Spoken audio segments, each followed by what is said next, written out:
when you read Mises, he's a fascinating man. He was, top scholar. He was an advisor to Austrian government. He wrote many books, but also kind of policy papers. And when you read what he had to say a century ago, like Professor Vedder mentioned his book, The Theory of Money and Credit, it was written in 1912. It's just 100 years ago. And when you read the book, you can understand today's economic crisis. And you see how he simply could see to the future. So he was sound. Many people were not sound. And we need sound theorists.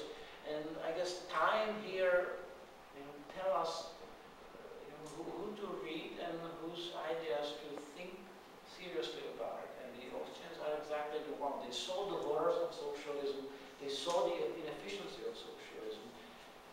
Very few people pay no attention to it because very often people believe that what is important is intentions. And if you have Obama or whoever else saying, I want to create jobs and bring prosperity to all of you and save you, and I'm supporting fat families and handicapped and old and young and small business, big business. It looks like, okay, he likes people, right? He wants good, but this is very dangerous because it's not important. The intentions are not important. The real consequences are important.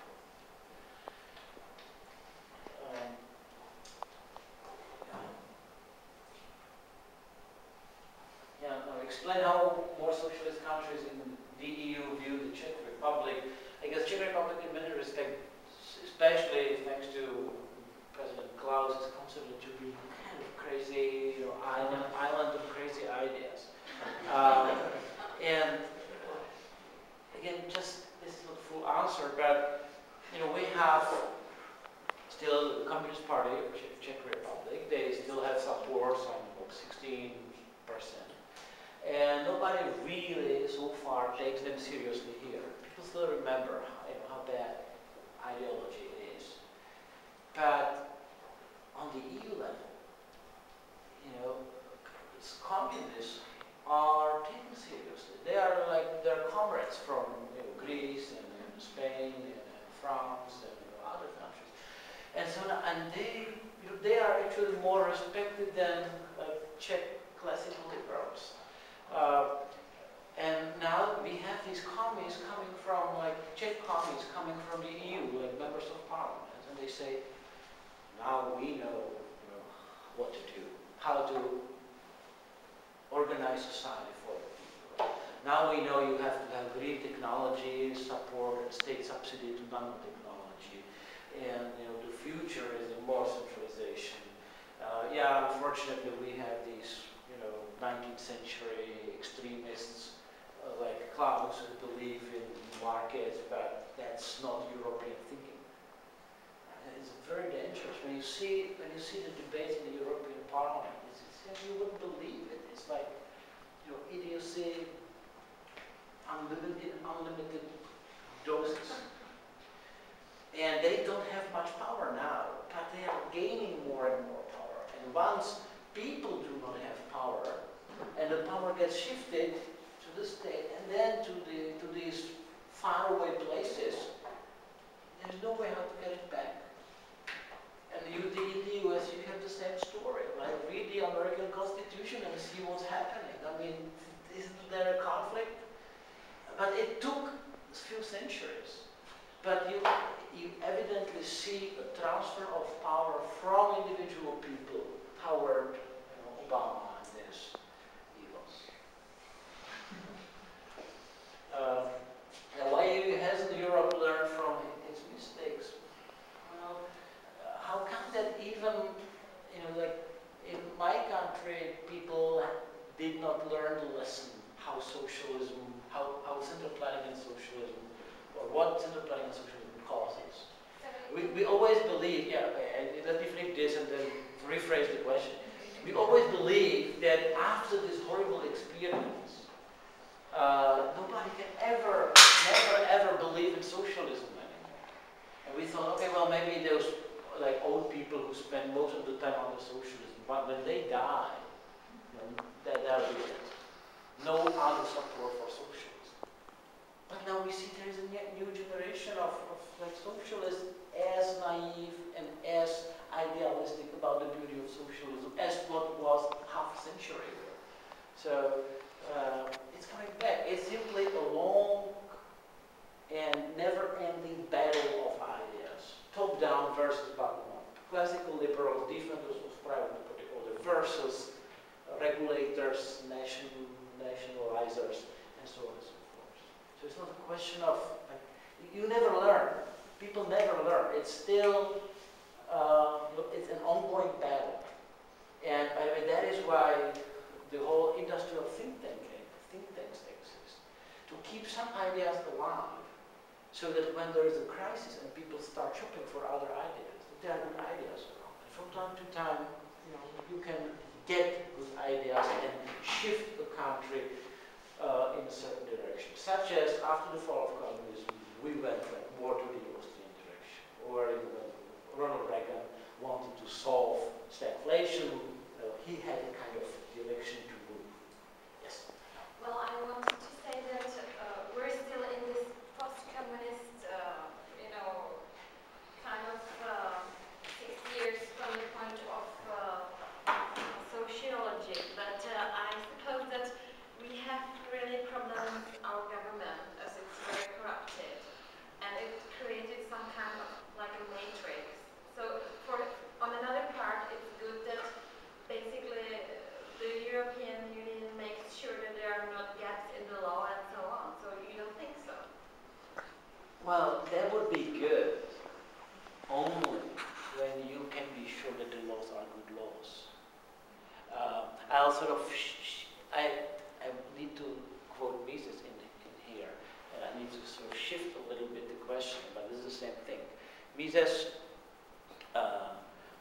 has this famous quote. He says, "Capitalism breathes through the loopholes," meaning tax loopholes. Simply, in a situation in which you have powerful state and a lot of taxation, it's actually good to have it a little messy so that you can somehow navigate, avoid the worst kind of taxation, and keep the money in the private economy and prevent confiscation of the money by the state. This is the same with corruption and in these things. If you have a law which says, you shall not kill and you shall not steal, then it's good to stick to such a law. This is classical liberal dictum. But if you have a law that says, you cannot legally import milk from like Ukraine to Czech Republic, or you cannot legally employ a worker from East Europe, then actually it's good not to obey such a law and try to maybe spend some money on like police to close their eyes for some time, so that the peaceful cooperation between you and your worker from other country can happen. So corruption in many ways can be a sort of defensive. It can be actually, and Murray Rothbard, he distinguished between proactive corruption or offensive and defensive. And defensive corruption is actually good, because it's simply a way how to avoid confiscatory, bad, evil laws. So the problem, as I see it, is not corruption as such, but it's this proactive corruption and big state. If the state redistributes half of the income, well, sure, there will be a lot of corruption, because people will try to use their political power to their own benefit. But if you reduce the state to a sort of classical liberal ideal, a night watchman state, people wouldn't waste their energy to battle over few governmental funds that are being spent. They would do productive commercial activities. And the EU, yes, in some respect, they can kind of civilize certain activities here. And the problem is, well, after they kind of standardize it and they start to increase the regulation, there is no way out. Right? It is, for example, some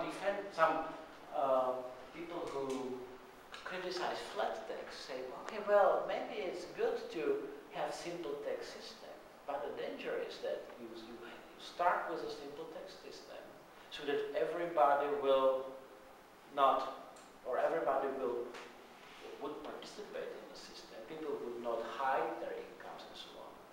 So you actually get everybody in and you will know who is doing what. And then you start increasing the tax and you have everybody captured. There's no way out. And this can be very dangerous. So, I once debated this chairman of Transparency International, and he will always like prevent corruption, and you have to have like fair bidding for projects and so on and so forth. And so on. But the problem is not that they don't do it properly. The problem is that they do it. Right? That the state takes money from people and they look for a fair way to redistribute it to some contractors. And I thought, well, you can easily imagine a complete disaster, economic and social, with like the chairman of Transparency International in charge. Everything will be perfectly done, crystal clear. But all the problems of socialism and planning and redistribution, which Austrians such as Mises explain, they will be there, and they will kill the prosperity. So the thing is not about redistributing smartly and openly and have it like fair. The problem is taking too much money from other people's pocket and spending it on their behalf blindly, because you don't have prices, you have half-nationalized economies, you don't know how to do it properly, not to waste.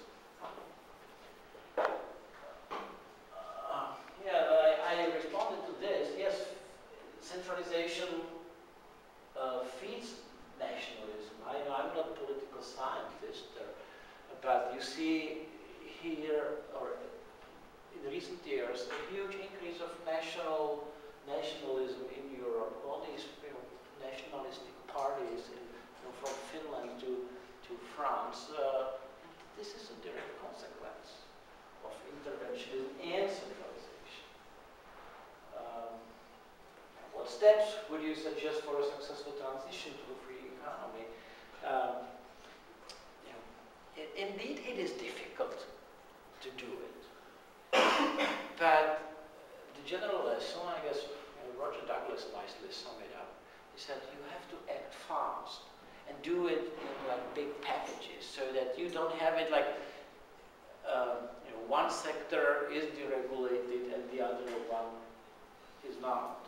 So these people complain that only there are victims of the situation. It has to be very fast, and it has to be like including everybody. It's a very dangerous situation when, such as in the Czech Republic, like many things got privatized firms, but not banks. But then what kind of privatization is that? Banks are crucial institutions, and if you have banks under state influence, then it's not a surprise you end up with having a big problem. And indeed, the general suggestion is do not add new things, meaning new sectoral center planning. So be happy if you have private educational system. Don't try to add nationalization and regulation. And whenever there is a possibility, just eliminate the sector or the regulation or center planning in certain sectors. I know it's difficult, but like in the case of the Czech Republic, it's like 20 years after the fall of communism, and we have still rent control. And Klaus, president, once debated Gary Becker, and somebody said, well, what about this allegedly very radical free market reform when you still have rent control, apart from the fact that you have state-owned banks and many Carl said, well, in America, they have rent control. You have rent control for like half a century, from the Second World War until like now. So Carl said, okay, well, so you had it 50 years, we have it 10, so we still have 40 years to be faster than you. Well, it's fun. It was a good joke, but something else would be needed, like to say, we have to do it like now, because it has bad consequences. It's unfair, and it's like everybody is like first microeconomic lesson. Rent control is bad. It causes many bad things. That's because, in the case of Czech Republic, a lot of voters of Czech, classical liberal-leaning parties were city people, and a lot of city people lived under rent control, and they didn't regulate. They didn't abolish rent control. Huge mistake.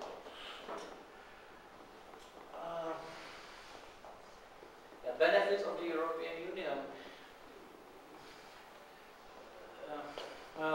My claim always is we can have all the benefits of united Europe without having political centralization of Europe. Against the classical liberal argument in favor of freedom of movement of goods and services and people, you don't need to vote on it on the European level. It's enough when you have a government that understands it's bad, they can do it. I always use the case of Estonia. Estonia was one of the also countries that reformed successfully. And in the early 90s, after they regained independence from the Soviet Union, the Prime Minister at that time, Mark Lahr, he said, well, we suffered so long under Russia, we couldn't buy foreign goods, now let's open the borders. And we don't have tariffs starting now. So Estonia was, I guess, the only European nation, and one of the very few in the world, that didn't have tariffs. They didn't even have a law by which to set tariffs. So complete free trade, exactly what Smith and Ricardo explained like 2 centuries ago. But then the EU came and said, oh, you wanna join? Okay, join us, we have certain rules. And the Estonians sort of replied, well, we know freedom of movement, we already have one, freedom of movement of goods. We have it. And the EU said, well, but this is not what we mean. We mean freedom of movement, but it actually means tariffs against non-European countries. And the Estonians said, well, what kind of freedom of movement is that? And then the EU said, well, you either enact a law and tariffs against American goods and other countries' goods, or you are not joining. And then the Estonians said, okay, well then we'd rather join because we want to be as far from Russia as possible. And the experiment quote, in free trade ended because of the stupid European Union. Right? So this is the danger. It's more the beauty of Europe, the reason or the causes of the so-called European miracle is that you have institutional competition, many tiny experiments, many political units. And then yes, things go bad in some, but things go good in others, and you can learn from the mistakes. This is what is one of the reasons behind European economic success. The European Union kills everything. There will not be free trade anywhere in Europe because of the European Union. I also often quote, and I don't do it too often, Boris Yeltsin, the Russian president. He was once asked by a BBC reporter, what does he think about the idea of socialism? And he said at that time, well, it's an interesting idea. However, I would be happier if it was tried first on something smaller than the Soviet Union. This is exactly it, right? The political centralization is dangerous because the mistakes are very big.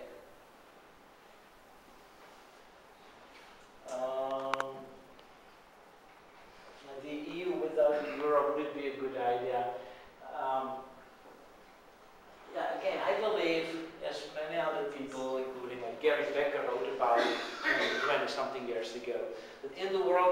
currency, it's actually good to have competition among paper currencies. Despite the fact that in the world of good, sound currencies, such as gold, the ideal is to have one currency for the whole world. That will be the ultimate end of evolution of money, because then you would have universally accepted medium of exchange anywhere in the world.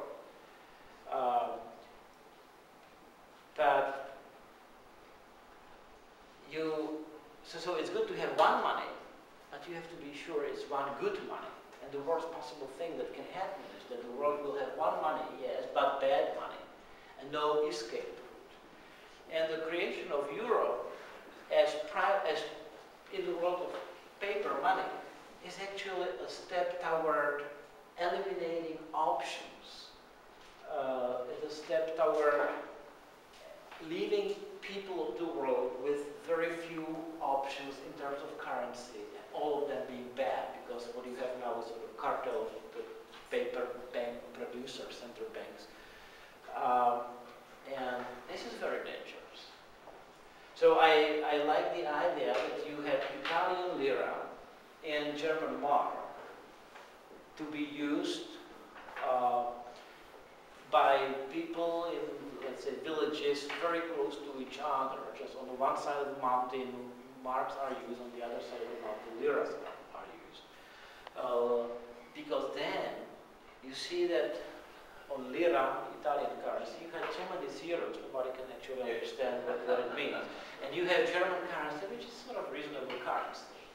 And you can never say, we have so many zeros on our banknote because we are so different from Germans. It's because it's, the people would not buy such an argument. They understood that lira has so many zeros on banknote because it had a bad central bank, printing too much money. So you don't need to study monetary economics to understand what is good currency and what is bad currency. Every common man can see good German mark, and even German mark lost like 3/4 of its buying power over its existence. So even German mark was inflationary currency, but less than lira. Everybody understood the situation. So there was a check on governmental production of money. Today, when you don't have lira and Deutschmark, you have only one currency, euro. Well, you don't know whether it's more of a lira or more of a Deutschmark. You know, when you study monetary theory, you understand what causes too many zeros on banknotes, yes. But common people, they don't know.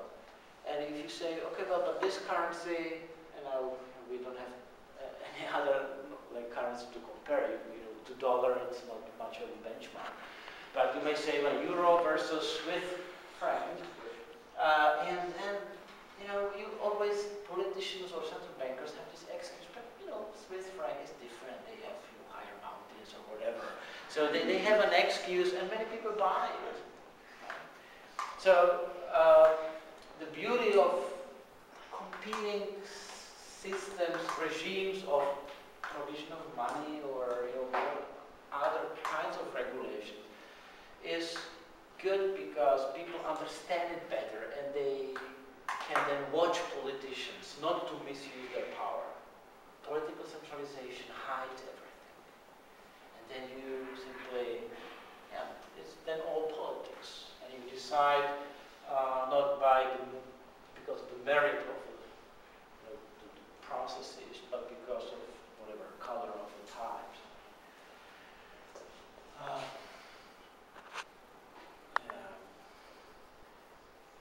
Are the Czech Republic, Slovakia in a better position by joining the EU than if they had never joined?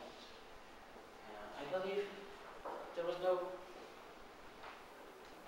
no reason to join. We could, imagine a situation, a country such as Czech Republic under President Klaus's leadership.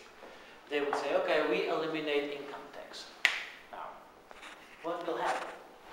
Like half of German firms would move to the Czech Republic, have their headquarters here, and doing business here, employing a lot of people. we would negotiate with the EU like free trade or kind of EU free trade, whatever. It's a similar situation as what Switzerland did with the EU. You could first get benefits from trade, avoiding benefits of political, not avoiding problems of political centralization. And once you have those, let's say, foreign investors, German investors here, American investors, and other investors, they wouldn't do anything against you because they would be harming their own firms or German firms, American firms. So we could, I guess, easily be like Switzerland of Central Europe, together with the Baltic states and so on.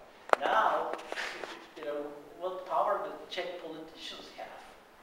First, I don't want them to have like power.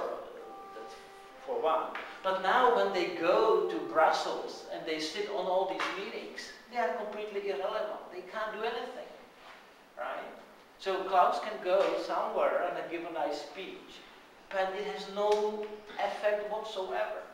He can, the Czech student would know that they needed his signature on this Lisbon Treaty, and he was strictly against, but he managed to postpone signing by 8 days, and then he signed.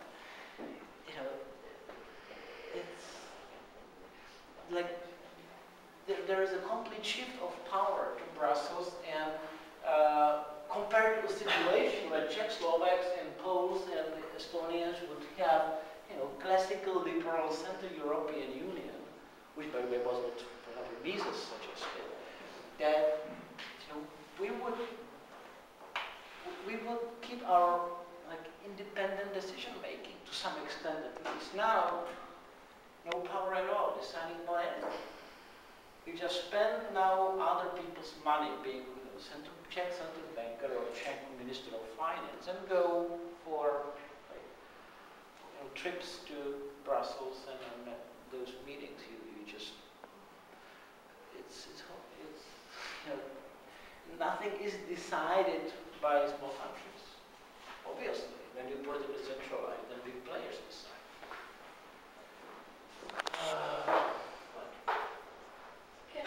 Yes.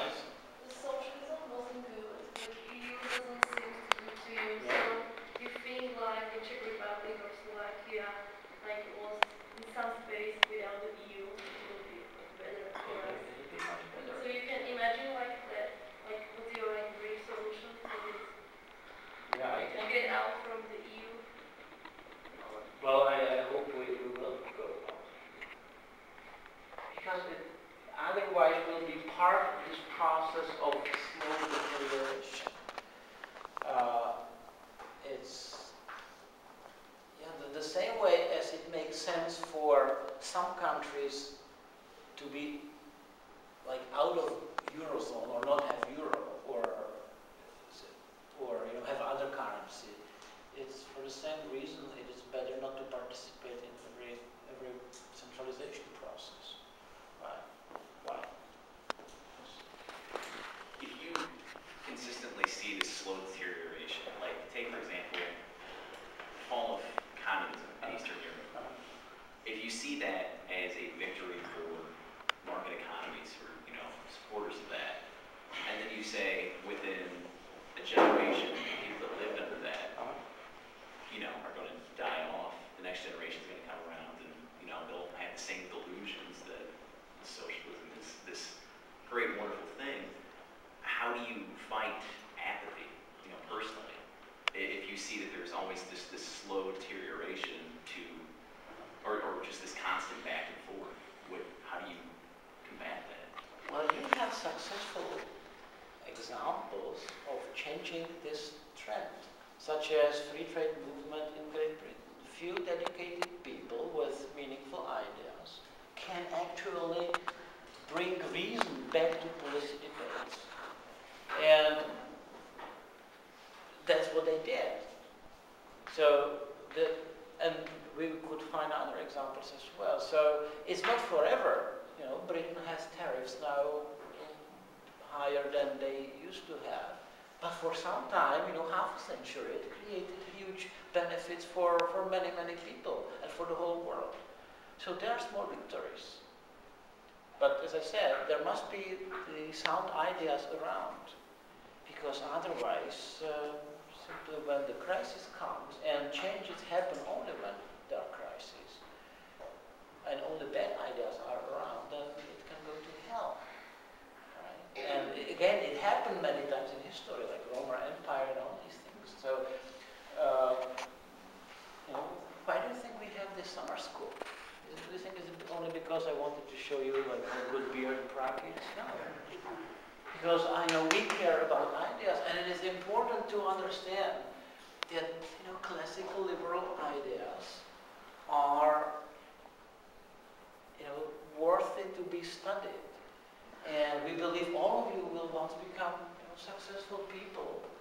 Then will, because you will understand it better, you will help to change the world. It would be much better for me to be, play with my kids. They call me like 5 times a day, and they say, Daddy, I miss you. And I said, well, I can't come because I have these, 30 students here, and this is the future. So, there are no shortcuts. Only like small victories achieved by dedicated people. Yeah. So, to what extent do you think that the sort of slow political centralization and the single currency, to what extent do you think those two things are tied together? And if you broke away from the single currency, do you think that then that would stop the sort of political centralization because you wouldn't have everyone's hand in the money standard where they were trying to control the people's governments and their fiscal policies and all those things? Do you think one would prevent the other, or is I guess you can easily have political centralization without euro or without the currency that all have. It helps. Centralizing monetary production is a big centralizing tool. You see it now. They try to centralize it. Actually, they like fiscal policies.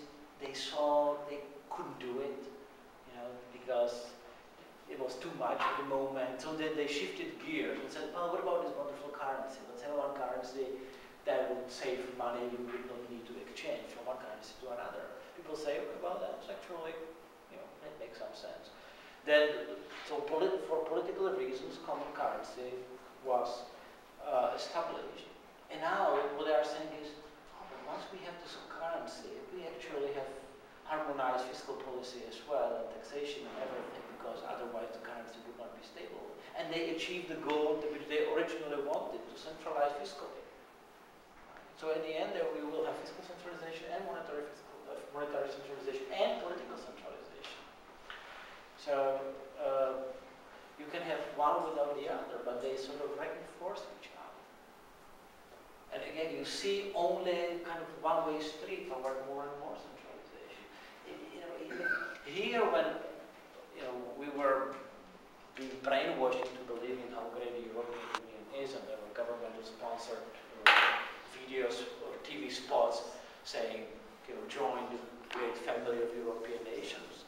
And if somebody, there are people who ask, well, okay, well, now we understand how you can get in, how do you get out? And it was like, what? What kind of question is that? It was like an inappropriate question. There will be no. They would be like backward. It would be. So it was like it's historical kind of determinism. It's European. It's the same what the Nazis had. This is the Third Reich is like an end of historical development, necessary and only logical. They have it the same way. By the way, it's very instructive to read about Nazi attempts to unify Europe. And by the way, many people who worked for the Nazi to come up with European mark in the 40s, they then, in 15 years, became the ones who advocated common European currency. Many of the policies which the Nazi did were exactly the same ones which the European Union later. I'm not talking here about political things, but about meaning political, like ideological. Indeed, EU is not Nazism in this sense. I'm not talking about labor camps and the Jewish question. I'm talking about economic policies adopted in the 40s and suggested in the 40s, and the plans for the future. And the future, and it was, I wrote my PhD thesis on it, so I have a lot of examples about the overlaps, and it's interesting. And that's why it's maybe it's good to remind the terminology which, for example, Mises used, that you either have like a market-based system, or you have socialism, central planning, so we call it socialism of Russian kind, meaning central planning authority decide, or you have socialism of German type, National Socialism, Nazism. And this is, you still keep formally private property titles, but then the owners do not decide, but somebody else through regulations, such as the European Union. So you still are a shopkeeper, but they tell you what you can sell, and who you can employ, and how much can you pay him. Right? If you don't do it, they will confiscate it. So what is this? This is fascist economic system in this sense. Only nominal property titles, not real. The one who decides is not you, but somebody else above you. And it doesn't sound that good when you call it like fascist